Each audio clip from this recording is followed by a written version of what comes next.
Alright, I just made this wheel with this Shimano CB E110. The thing I noticed, used all the parts that came, didn't come with a cog, so I put this Sturmy Archer in it, and it's loose. So now you'll notice there's like no dust cover on it. I took it to a bike shop, showed them, and they were like, well, yeah, they've got slop like that, but I don't know. I think it needs a dust cover. All right, I took apart an old cog that I had there, found a dust cover.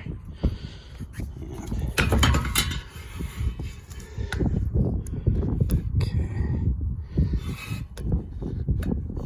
Now that the dust cover's on, there's no slop. So don't let a bike shop tell you that's the way it should be. Some of these